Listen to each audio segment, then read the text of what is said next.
Imagine building the house of your dreams. Perfect design, beautiful fixtures, premium finishes, Instagram ready. But underneath it all, you build it on loosely packed sand. From the outside, it looks solid, but the first real storm hits and the whole thing cracks. Here's the uncomfortable question. What if a lot of fragile faith isn't an accident? It's a predictable outcome. Not because pastors are evil, not because Christians are dumb, but because in many places, the modern church has become a system that's great at producing compliant believers and terrible at producing resilient disciples. It's not a conspiracy. It's what happens when a framework is built more for control and certainty than for deep transformation. In this video, we're pulling back the curtain on how that system manufactures fragile faith and what it takes to build a faith that's actually stormproof. So, what do I mean by fragile faith? It's not about weak willpower. It's not you don't love God enough. It's about the structure of your faith. Fragile faith looks strong until it gets stressed. Let me tell you about someone we all know. Let's call her Sarah. Sarah grew up in church. Sunday school, all-star, youth group MVP, Bible memory champ. She did everything right, and then real life happened. Marriage hits a wall. Career falls apart. Grief enters the house. Anxiety won't leave. Or she runs into thoughtful questions online she can't answer. And suddenly, the floor drops out. That's fragile faith. It's faith that's heavy on information, light on lived experience. A mile wide, an inch deep. It's like owning the most detailed travel guide in the world. You can recite the currency, the landmarks, the map, but you've never actually been there. You've never tasted it. You've never walked it, never practiced the language. So when the storm comes, when pressure hits, your faith doesn't flex, it fractures. Because instead of being formed in a community where doubts are treated like doorways, a lot of believers were handed a rule book and told, don't ask questions, just comply. And compliance can look like faith, right up until it doesn't. So, where does this faith of sand come from? How does a system get so good at producing something so breakable? Here's what I think is at the root. A fear-based framework that, often with good intentions, prioritizes control over transformation. And I want to be clear, I'm not saying people meant harm. But when the church feels threatened, culturally, politically, socially, its instinct is often to tighten its grip. And when fear takes over, doubt stops being a doorway and starts being treated like a threat. Think about the disciples with Jesus. Their apprenticeship was messy, full of questions, full of mistakes, full of arguments. Jesus didn't kick them out for not having it together. He formed them through relationship over time. But as the church grew and as false teaching spread and as persecution hit, structure increased. That makes sense. The problem is what can happen over centuries. Protection becomes control. Order becomes rigidity. Clarity becomes certainty addiction.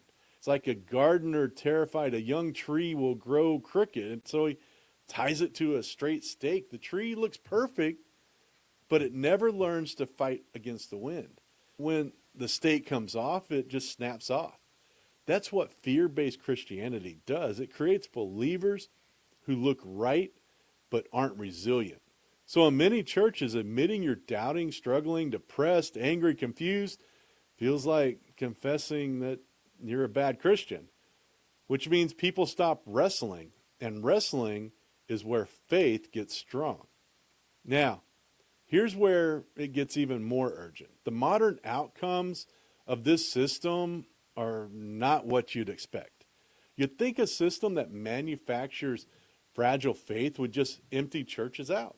And yes, there's been some decline. But something interesting is happening under the surface. Pew's religious landscape study found the long decline of Christian identification in the U.S. has slowed, and may have leveled off in recent years. And Barna reported a significant post-pandemic rebound where Gen Z and millennials who identify as Christians are attending church more frequently, with Gen Z averaging about 1.9 weekends per month and millennials about 1.8. So here's the tension. A wave of younger people hungry for meaning, connection, and truth, they're showing up. What happens when you pour fresh hope into a model that doesn't actually form resilient disciples? You get predictable outcome. You get information rich, formation poor. It's easier than ever to access Christian content, but content isn't formation. You can watch 200 sermons and still be spiritually underdeveloped. It's like owning a library of gourmet cookbooks and still not knowing how to cook a single meal. You can describe faith, but you don't know how to live it under pressure. Then you get burned out leaders. If a system requires a flawless weekly production, leaders become the engine of the machine, and that burns people. Barna reported that in 2022, 42% of pastors had seriously considered quitting full-time ministry within the prior year. And more recent data suggests that number has cooled since the pandemic peak, but the pressure that created it, that didn't disappear overnight.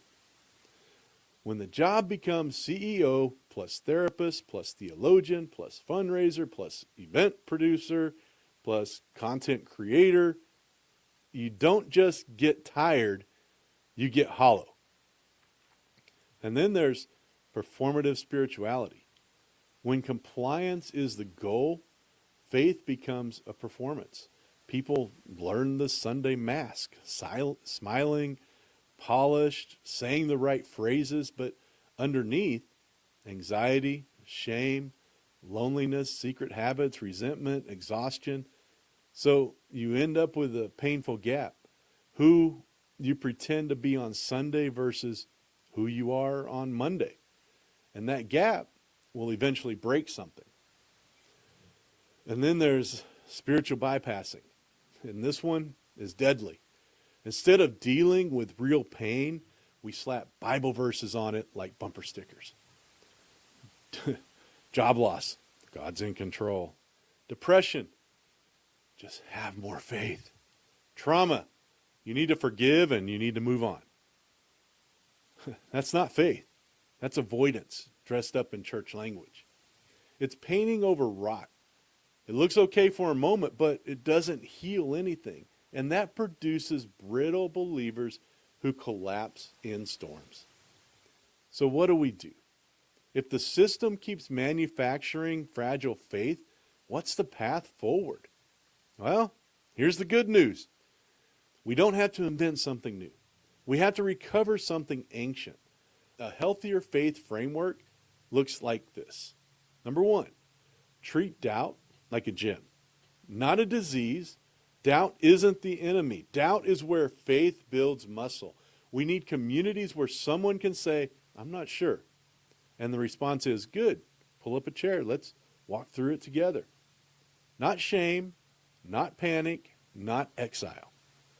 Number two, we got to build real community, not religious networking. We don't need more programs. We need more people who actually know each other. Greenhouses for souls, not factory assembly lines. Spaces where you can admit, you know what, I'm not okay. And the community doesn't flinch when you say that. And there's number three, aim for transformation, not compliance.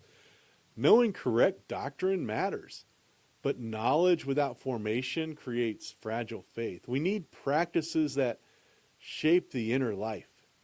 Prayer, solitude, confession, and service. Scripture has communion, not trivia. And then we need to prioritize emotional and spiritual health. You can quote Scripture and still be emotionally stuck at 12 years old. Emotional immaturity isn't optional self-help. It's part of discipleship because storms don't just test your theology, they test your nervous system. got to recover life-on-life discipleship. Jesus didn't just lecture people. He apprenticed them on the road, in boats, around fires, in conflict and failure. We need that again. Mentors, spiritual friendships, real-time formation. So here's the real question underneath all of this. If this is resonating, if you felt that fragility, that disconnect, I want to hear your story. Drop that comment. Where did your faith feel fragile? And what helped make it resilient? And here's your challenge this weekend. Small but real. Do one thing that moves your faith from information to formation. Confess something to a trusted believer. Have a real conversation about doubts. Practice silence and prayer for 10 minutes. Serve someone quietly. Ask for help instead of performing. Don't just consume this, let it form you. And if you want more of this conversation, I want you to subscribe, because we're building something sturdier. And maybe the problem isn't that the church lost truth. Maybe in too many places we lost the goal, transformation. We built beautiful houses and stopped checking the foundation, but we have an opportunity right now, especially with younger people showing up hungry, to build something resilient, a faith that doesn't shatter in storms, a faith that gets stronger under pressure. So we trade fear for curiosity, performance for authenticity, information for formation, because you're not disqualified. You're not weak. You're not a bad Christian. You're a person who was never meant to carry storms alone. And you were never meant to build on sand. So let's build something storm-proof together. Remember, you're not disqualified. You're redeployed. Thanks for watching.